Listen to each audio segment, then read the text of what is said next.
This conference will now be recorded.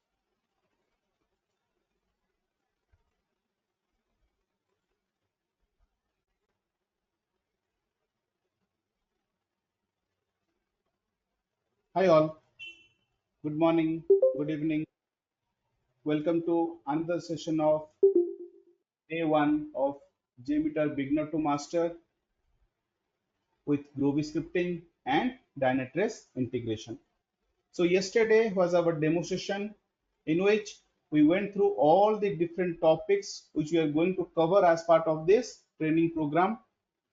And today we are going to start our regular day one session and we'll dive into the different topics.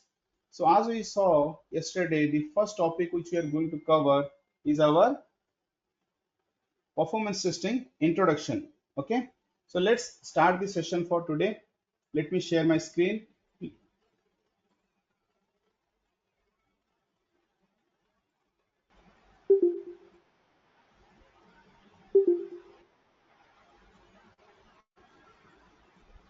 Hope my screen is visible to everyone. So start the session, guys. So coming to the performance testing introduction, okay, or before going to performance testing, we are going to see some pointers. So what those pointers point to, we'll first see. Okay, whenever the exam results get published, so on the day of the exam results publication, right, and whoever is in India, they are familiar with the Tatkal ticket booking process. So every day, whoever has to book a ticket in the train for emergency purposes, they have to go through the Tatkal ticket booking process. Similarly, Flipkart is one of e-commerce giants in India. Its first big billion day sale was a failure. So on the day of the exam results publication, the website on which we normally access the results of the exam, because many students try to access that website, it is normally not accessible. It is very slow. Then the Tatkal ticket booking, because many users are trying to book the tickets, the emergency tickets, people also face issues while accessing the website. Now, I'll go to some other points. Whatever infrastructure I have for my application, okay, the infrastructure on which my application is going to get deployed, will that infrastructure work in production? I have a data center, and if there is an earthquake, okay, if there is an earthquake, how will my data center operate? If there is an earthquake and the building goes down where all my servers are located, how will my application work in production? Then some other pointers, guys. If my application gets hacked, can my application be hacked? That is a question to be asked, right? Whatever application is getting developed by my enterprise, whatever application is getting developed by my organization, can that be hacked? Similarly, can there be any security breach, okay, in the data? Can there be any security breach? Can someone steal the data from my application in production? Can someone inject any malware into my application in production? Right? These are some of the questions which needs to be asked, which can be asked, and how to find out the answer for that. Clear, all of you? Similarly, can my application work on different browsers? We have so many different browsers: Microsoft Edge, Chrome, Firefox, Safari, right? And every browser has its own version also. Now in production, different users will have different version of the browsers. In fact, they will have different browsers also. So the application needs to be compatible with different browsers, right? You cannot force anyone to use a particular browser. So we have to also check whether my application is going to be accessible or compatible with all the different browsers. Similarly, we are very lucky that we can see, we can hear, we can talk, we can smell, uh, we have all our different sense organs working completely fine. But for some, it is not the privilege. So they are our differently abled personalities, right? So can they also have the right to education? They also have the right to use computers and computer applications. So whatever application is getting developed by me, can that application be accessed by, you know, differently abled person or specially abled persons? Now I gave you different points, and these all points need to be tested. They can be tested. So do you think these points can be covered in my functional testing? No, right? These points cannot be covered in my functional testing. So what are these type of testing? Okay, what type of testing do we need to do to cover these all different scenarios? So the type of testing which we need to conduct in order to cover these scenarios is nothing but the non-functional testing. Okay, we are not doing functional testing. For functional testing, we have manual testers, we have automation testers who verify whether the functionality of the application is working fine or not. Clear, all of you? Whether the functionality of the application is working fine or not, for that we have functional testers.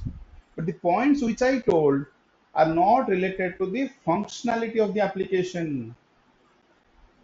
Whether I am able to purchase a product, whether I am able to book a flight, whether the scenario is working or not functionally, that will be verified in functional testing.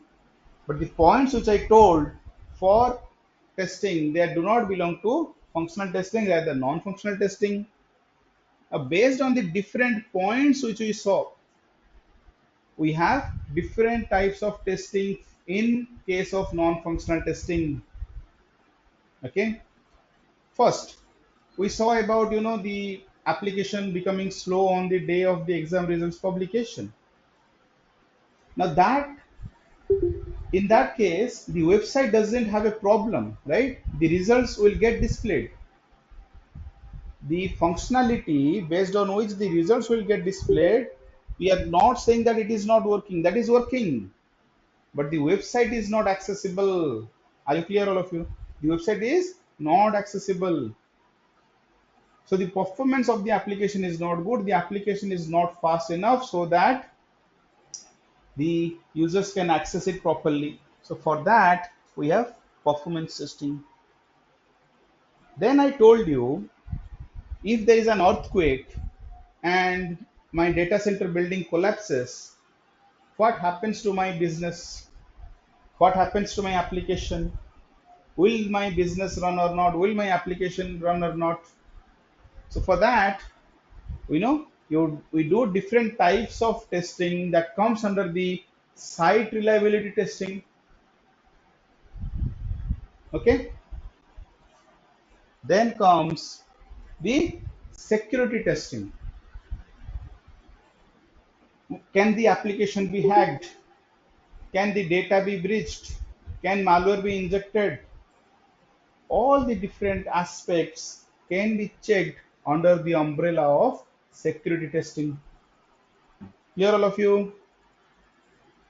Then we have the browser compatibility testing. As I told you, can my application be compatible with different browsers as well as different versions of the browsers, right? Will my application be compatible with them? So for that, what do we have? For that, we have the browser compatibility testing, in which we will verify, can my application be compatible with different browsers. Clear, all of you? Then what we are going to check? we are going to do the accessibility testing. What do we check in accessibility testing? Can my application be accessible by specially abled persons? Okay. Can my application be accessed by specially abled persons or differently abled persons? So these are the different categories of non-functional testing. Okay. Trying to give you an idea of the different types of non-functional testing which is conducted. But now for our scope, okay, for our scope as part of this training, we have performance testing in scope. Here all of you, we have performance testing. So what is performance testing? Okay, what is performance testing and why performance testing, guys? And we are also going to see the different terminologies in performance testing, the common terminologies. Okay, so why performance testing? Performance testing is done to measure different characteristics of an application. Okay, performance testing is done to measure the different characteristics of an application. One of them is speed. As I told you, on the day when the exam results are published, is there any problem with the website, guys? Means the results, the functionality for displaying the results, that is already there, right? That is already tested and then deployed in production. So there is no issue that the results are not getting displayed. But the issue is that the website on which we are checking our results, that particular website is not opening for most of the users. It is too slow, right? So the point which is mattering here is speed. The speed at which the application is responding, the speed at which the application is visible to the different users. Are you getting me? So we test or we do the performance test of an application to measure the speed of that particular application, the speed at which it is responding, guys. Okay, the speed at which it is responding. So the point to remember here is my application might be working functionally.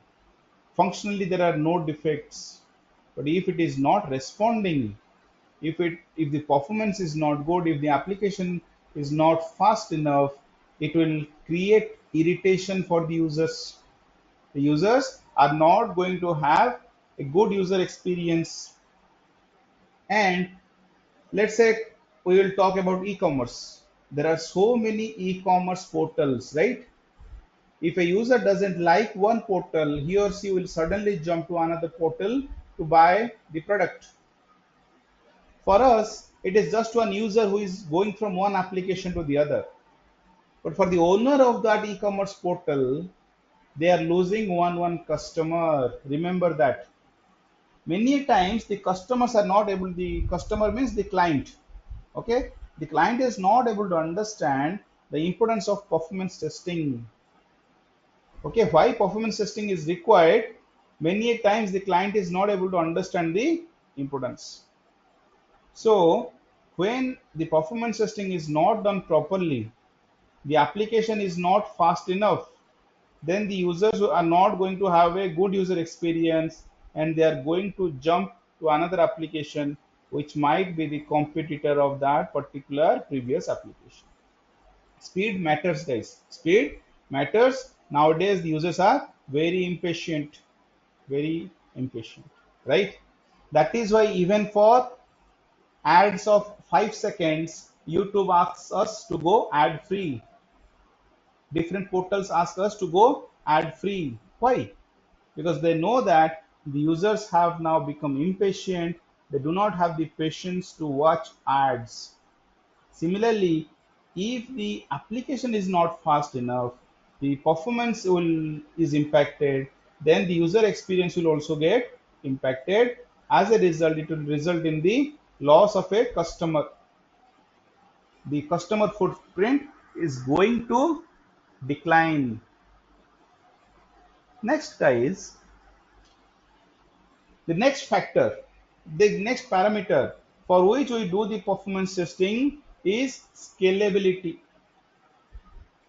Now, let's say my application is fast enough. Understand the difference, guys. What is the difference between speed and scalability? I'm now going to describe.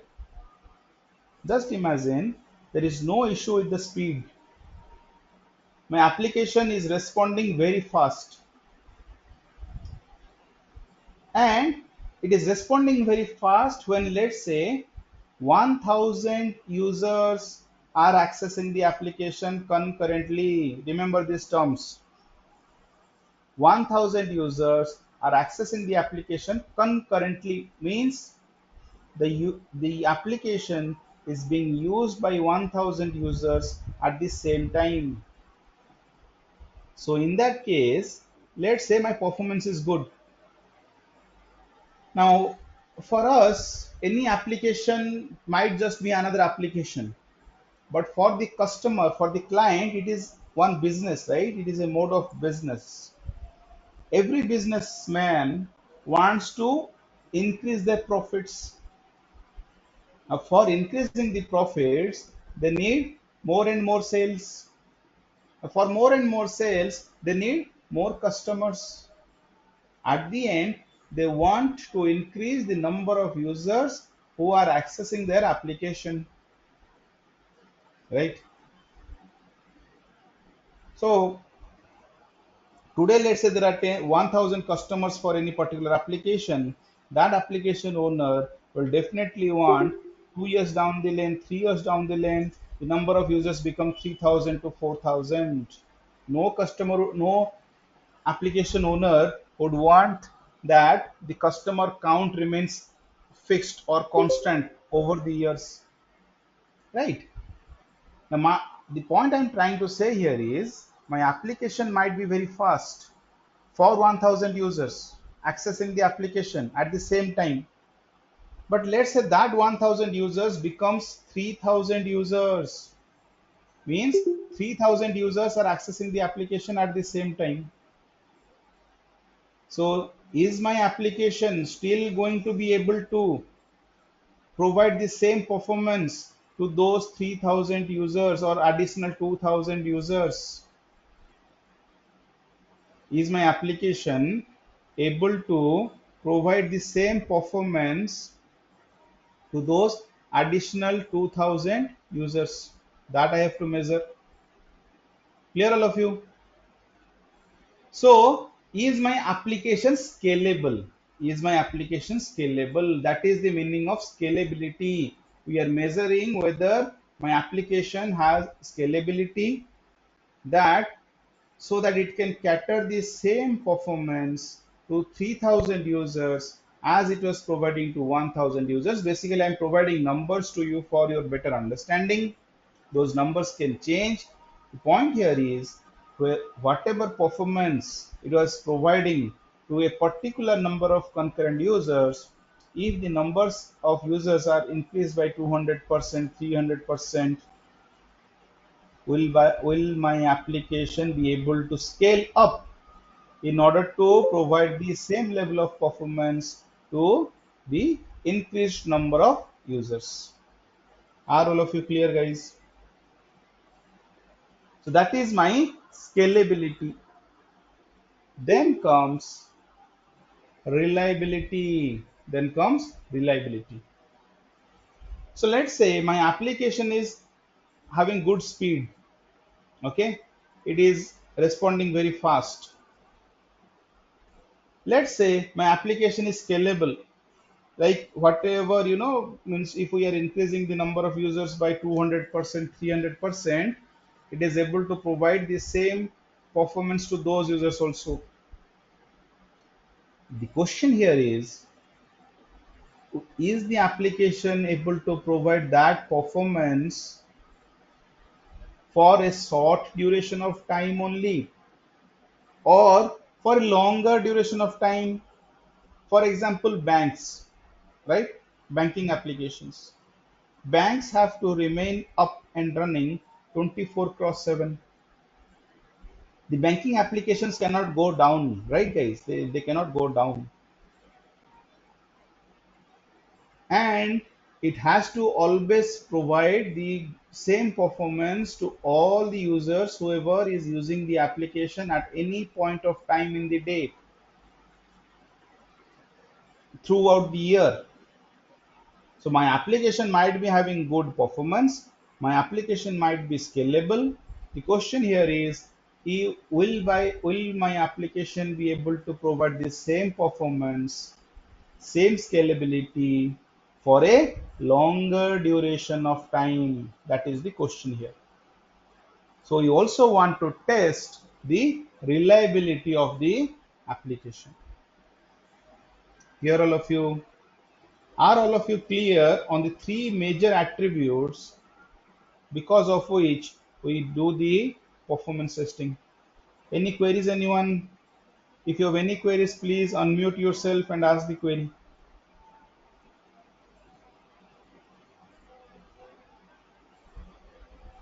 Am I audible? Yes, Chandra. Yeah. Any queries, anyone?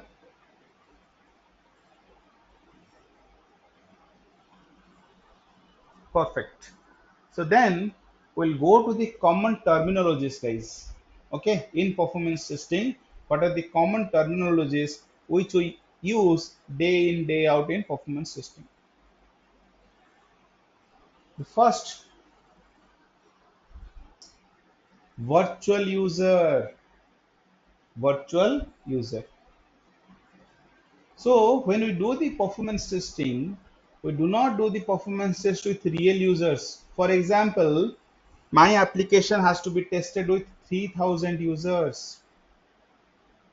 Will I hire 3000 physical people, assign them a computer, assign them a chair, and ask, guys, please be ready. We have to start a performance test at this particular time. All of you, be on the line. As I say start, you all start launching the application, doing this transaction, doing that transaction. It sounds more of a space mission. Clear, guys? So we are not going to hire physical people to do performance testing. If that would be easy, then we would be going for that particular option, right? And then human beings are prone to errors. If we also find that particular method economical, there are very good chances that there will be errors during the performance test. Some will not start the test, some will have so many questions, right? So instead of answering the questions to those users during my test, it's better I hire a tool, I buy a tool, performance testing tool, and do the performance testing. So in case of performance testing, we use the tools to the performance test, but the users which are used in order to access the application. So in performance testing, we are going to test the performance of the application, right? So definitely we are going to use the application. That is clear to all of you, right? So we are going to use the application. So in this case, we use virtual users, not real users, not physical users. Clear all of you? Okay. Then the next one is response time. Very, very important. You will always hear this particular terminology. Response time. What is response time? As I was telling you yesterday in the figure, the request will go from client to the server, right? Whatever, like now when you are launching any application, okay? Whenever you are launching an application, you are hitting the URL of that application.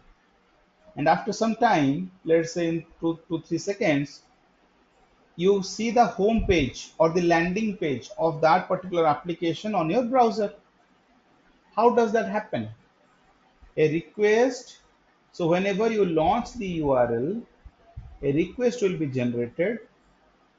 That particular request will go to the server. The server will check if that is a valid request, then it will process that request, then it will again send back the response, right? Request, then it will go to the server. Server will identify that request and process that request, and then it will send the response back to the client.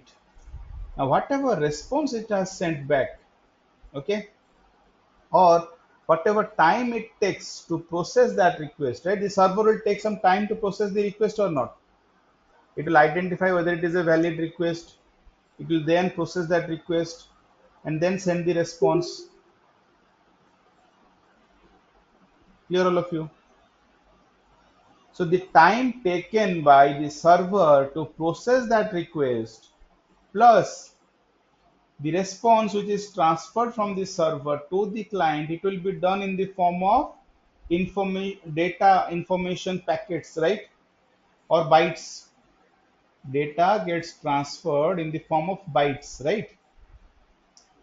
So byte is nothing but packet of data. So the time taken for the first byte to reach the client from the server, clear, all of you? From the server, whatever time it takes to reach the client, that particular time is your time to first byte. So time to first byte plus the processing time in the server, that is your response time. So let me draw a figure so that I make it, so that you all will be more clear on that.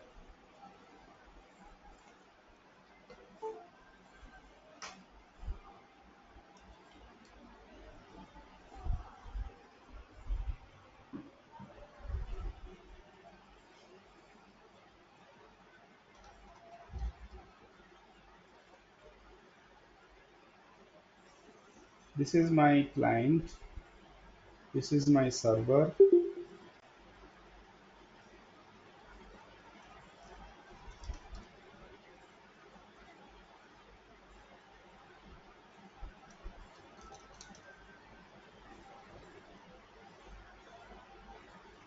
My request will go from client to server.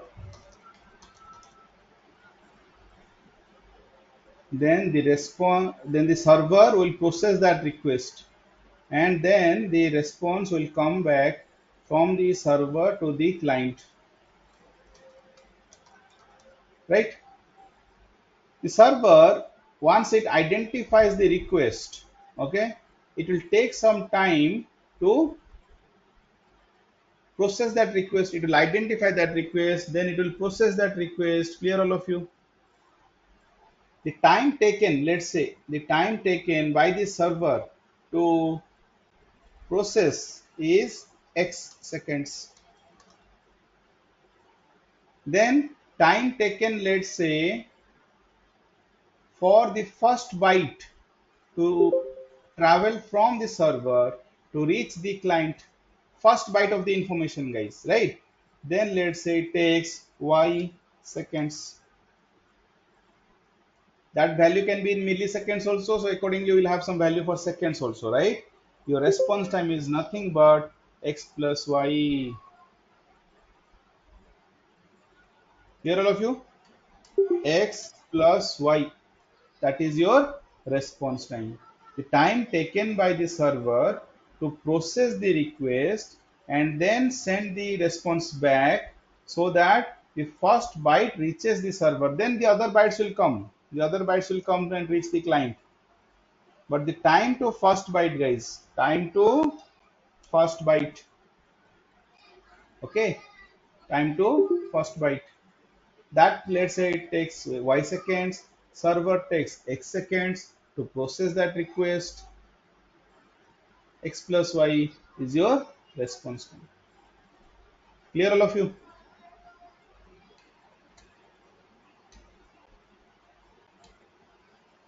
Any queries on response time, anyone? Anyone, any queries? Okay. Any queries on virtual user? Let's say we'll go to the next one, that is throughput. So let's say the figure which I showed you, that we are having now, when so many users are going to access the application, everyone will send their request to the server, right? So many users accessing the application at the same time.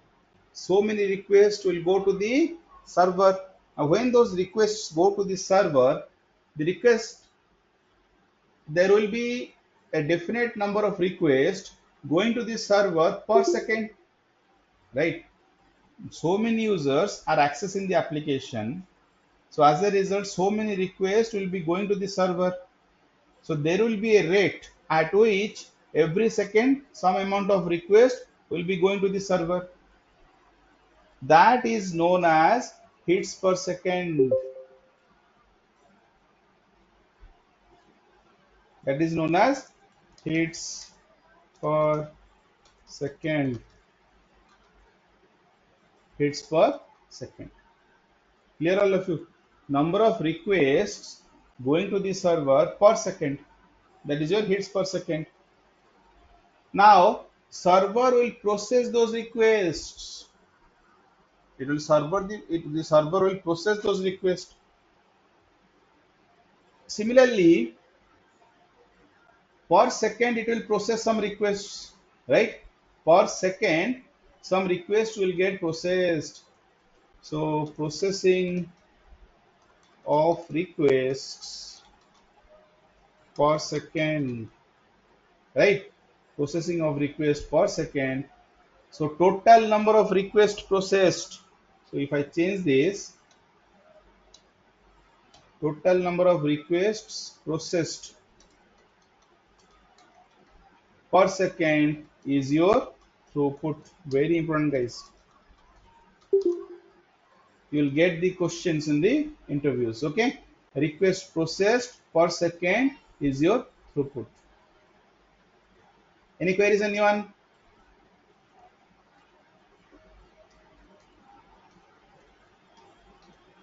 Then comes request. We already saw what is a request. Then response. We already saw what is a response. So request will go from the client to the server. Response will come from server to the client. Then we have a transaction. What is a transaction? Now you launch an application, right? You launch an application or you log in into the application. Now when you launch, you are going to hit the URL, right? Now when you hit the URL, you do not know what all different requests go to the server at that time. There could be only one request. There could be multiple requests going to the server at that time. So we are going to see that. We are going to cover that in details of HTTP protocol, guys. Okay. And the browser developer tool. So launch, login, book a product, order and product.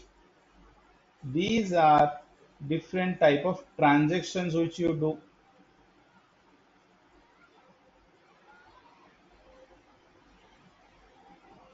Let's say I have to register a user. So I have to launch the application. Then I have to click on sign up. So launch is a transaction. When you click on sign up, that is another transaction because you are interacting with the server. You are interacting with the server. A transaction may consist of one or more requests. Okay, it may consist of one or more requests. You will get to understand it more in details when we see that. Transactions per second, guys. So we have seen that. So in throughput, in JMeter, normally the number of requests per second going to the server is known as throughput. So, but in load runner, the number of transactions processed per second is your throughput. So throughput and transactions per second are similar. Okay, they are similar. But these are the terminologies which you will hear. Then we have iteration and iterations per second. Again, this terminology you will hear in performance testing. What is an iteration, guys? So, whenever any user, a real user, does a transaction, it will do that transaction once or twice, let's say. But during our performance testing, we do the testing for longer duration. Now, there are different types of tests which we'll understand more in details. Those different tests have different durations. Okay, the time period over which they will get executed, there are different durations. Now, for that entire duration, you are going to conduct the transactions. Now, when you are going to conduct the transactions, one transaction will hardly take 5, 10 seconds, 15 seconds, right? So how will you run the test for entire 1 hour or 2 hour or 8 hours or 24 hours or 48 hours? So you have to do those transactions multiple times or in a loop. So transactions multiple times means you have to do multiple iteration. Let's say you are testing the booking of a product. You will book one product. Next, you will book second time this another product. Then you will book another product. Then you will book another product. These are different iterations. First iteration, second iteration, third iteration, like this. Okay, and iterations per second means per second how many iterations we are going to conduct. That is your iterations per second. Then the next common terminology is think time, guys. What is think time? Uh, Chandra, sorry to interrupt you. I have one question. Yeah, yeah. So iteration, like the user will be same or different user? That again depends on your requirement. We are going to see that. Okay. If you have the same user, then what will be your scenario? If you have a different user, what will be the scenario? That both the cases are possible. For example, registration of a user. In that case, definitely you will have a new user every time, right? So possibly like if a user one is doing like 3 to 5 iterations, so user two is doing 5 iterations, so it is possible, right? Sorry, can you please again elaborate your question? So suppose a user one so is doing like 4 to 5 transactions. So for single user, so is that possible? It comes under iteration or what? No, transaction means like let's say I'll give you an example. I have to book a product. Okay, for example, I will launch the application. That is my transaction one. I will log in into the application. That is my transaction two. I will search that particular product. That is my transaction three. I will book that product. That is my transaction four. And then I will log out from the application. That is my transaction five. Clear? Yeah, clear, clear, That Chandra. now then these five transactions, when I complete one round, I launched the application, I logged in into the application, then I searched the product, I booked that product, I log out. This is one iteration. I then again repeat. I launch the application, I log in into the application, I search the product, I book that product, I log out. This is second iteration. I again repeat. That will be my third iteration. I again repeat. That will be my fourth iteration. Clear? Okay, okay, with the like we have two users. So Yes. with user one we are doing 5 iterations. With user two Yes. we are doing 5 iterations. So Yes. it is possible, right? Yes. Yes. That is what we do in performance testing. When I said thousand users, let's say. I have only 5 scenarios. Let's say booking a product, canceling a product, register a user, okay? Um, Maybe another scenario 4, another scenario 5.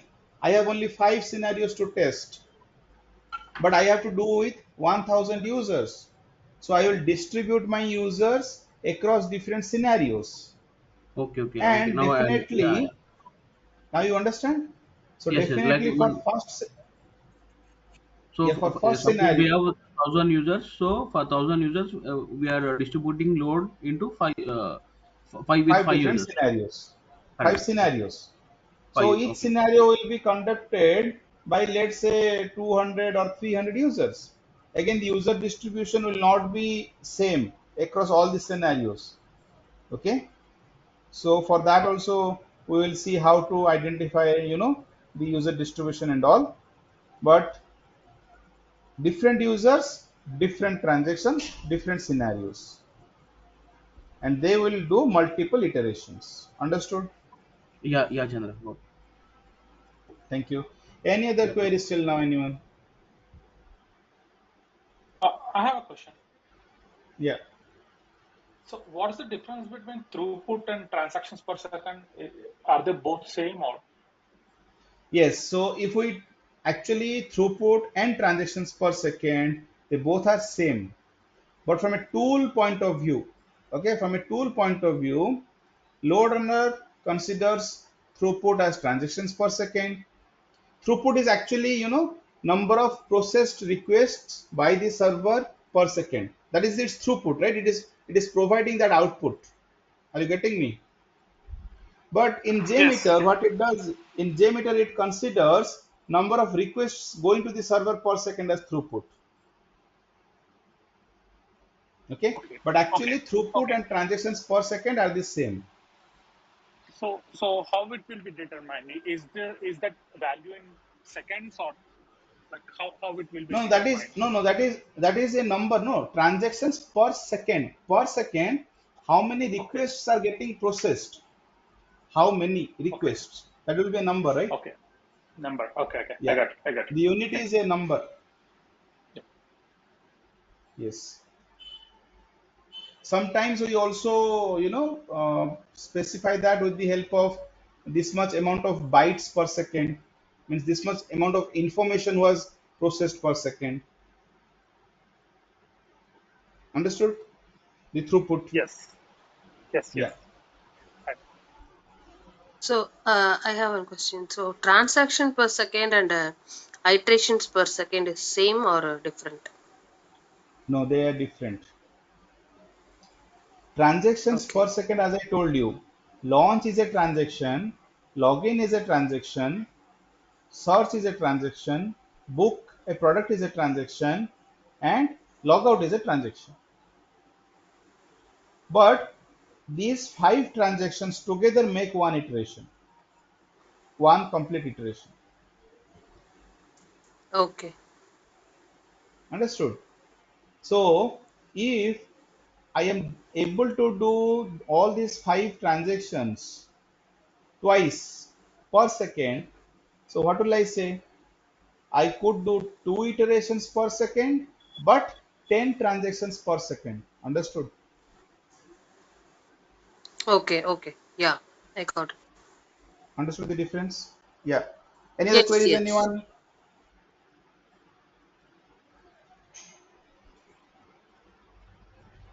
No, Hi, Chandra. No, Chandra. hi, Okay.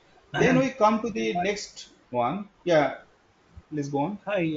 Actually, one transaction is nothing but one request and one response, right? Actually, it Request differs. flow, See,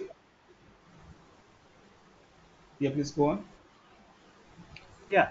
For one request, and for the request processed by server, it gives a response time. It's Yes. called transaction, or to and fro communication between server and client. It's called transaction. Yes, that is actually a transaction. However, from a business user's point of view, they are not technical guys, right? They are not technical guys. They are not going to like when you do a launch, there can be 3 requests going to the server, right? There can be 3 HTTP requests going to the server. So actually every interaction, whenever there is a user action, every interaction with the server is a transaction. But we can say that the, we can take a aggregate of those, or we can take a total of those. Like in launch, let's say whenever I do a launch an application, there are 2 or 3 requests going to the server. For the layman, as a business user, I will say that launch is a transaction. But actually from a technical point of view, every interaction with the server, that is a request, right? So whenever you do any user action and there is an interaction with the server, that is actually a transaction. But but it Yeah. doesn't depends upon the response time, right? So only interaction with the No, server. transaction does not depend on the response time. No. Okay, just we are giving this request to them, that is called transactions, right? Yeah. So yes, basically that one. But once you launch, then only you will be able to log in, right? So you have to follow a sequence of events. But transaction is basically an interaction with the server. Okay, thank you.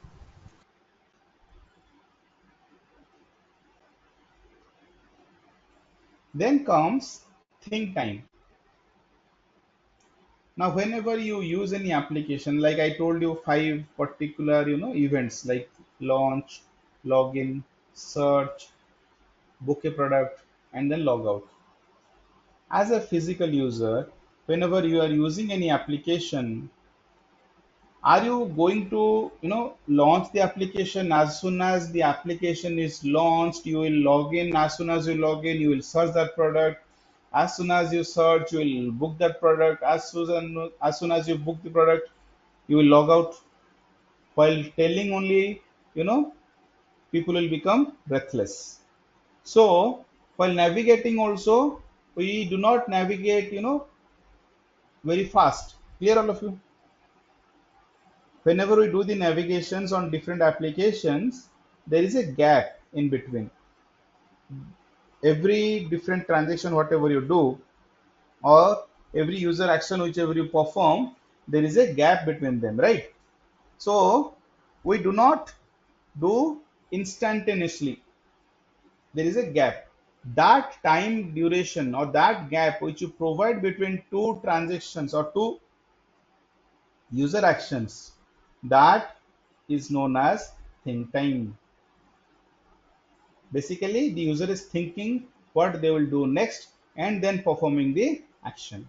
So some time gets elapsed over there, that is known as the think time. And we will see in the future sessions how we are going to implement in our test script why think time is necessary, why think time is important. Then pacing. What is pacing? So there is a difference between pacing and think time. Think time is basically the time between 2 different transactions. 2 different transactions. But pacing means the time gap between 2 different iterations. Understood, everyone? The time duration between 2 different iterations is the pacing. The time difference between the 2 transactions is the think time. Okay.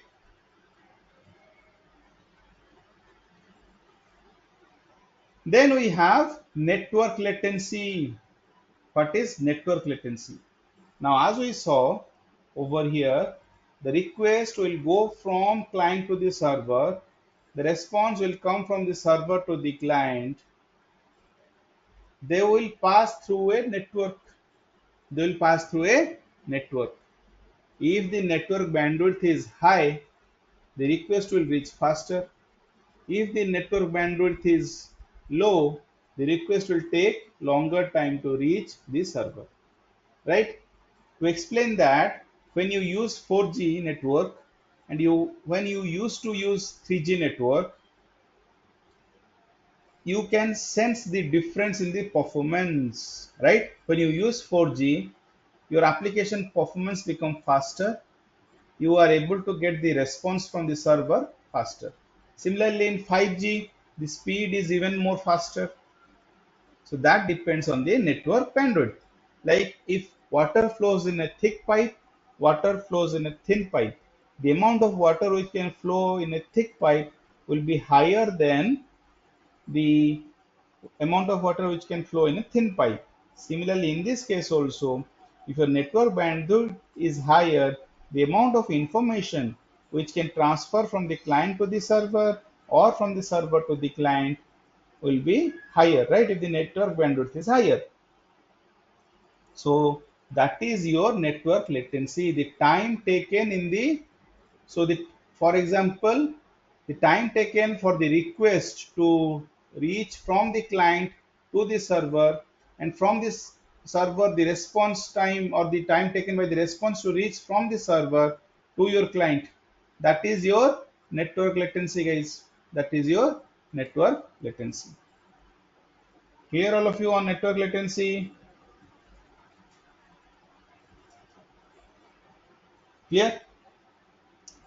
Then we But have, yeah, as a network latency, as you define, it is similar to response time, right? It is client and server. no, network latency does not include the server processing time. The time taken by the server to process the request is not included in the network latency. But for processing request, server is required, right? If I'm not wrong. Sorry? For processing and request, the server has to Uh-huh. required, right? The server is required to process that request. Yes.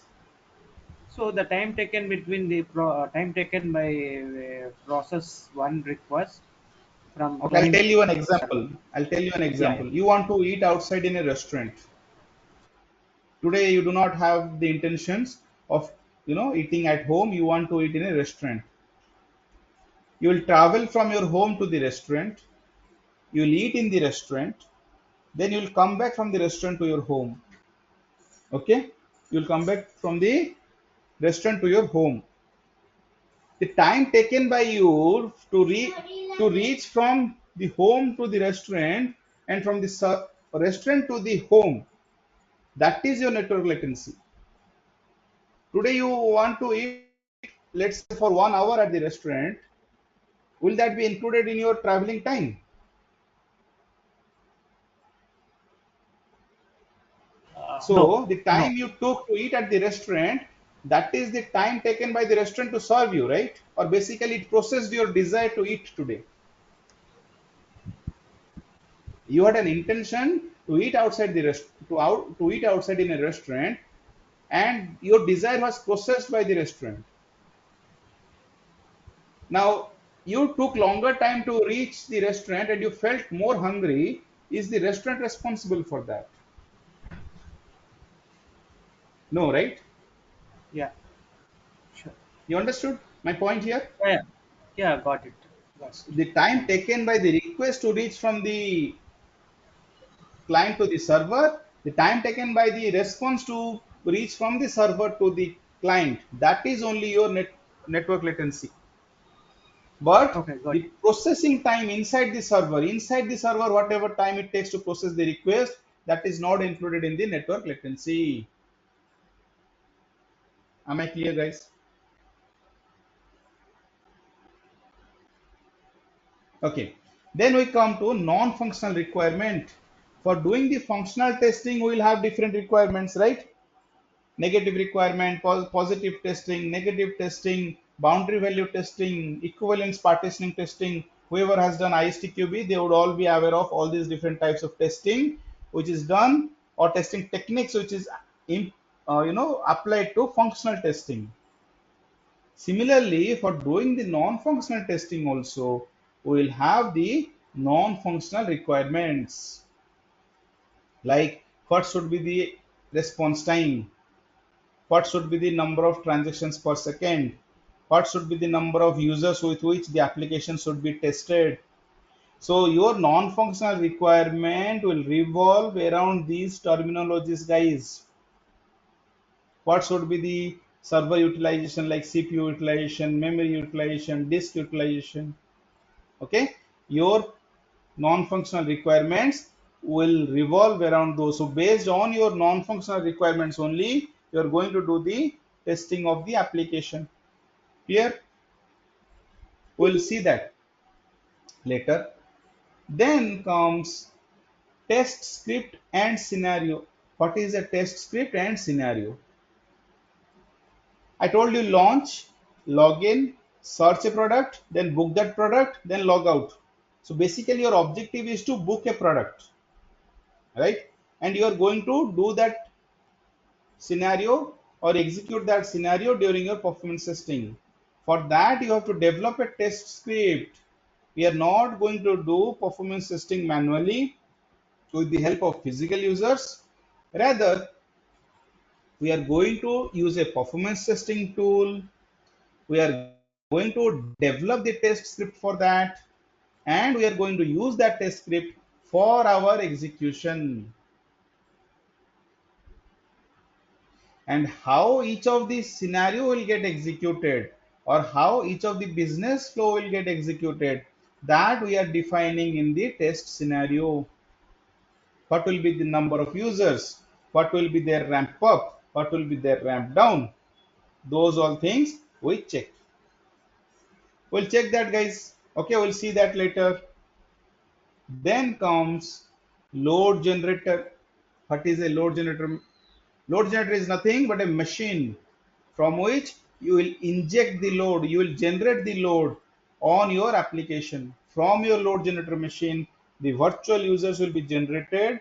They will be sent to the server, and you are going to measure the response time, means how the server is able to process those requests. Clear, all of you? Are all of you clear, guys?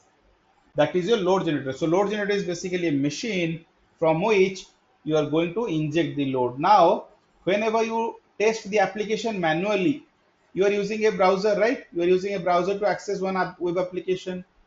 But in case of performance testing, we will not have this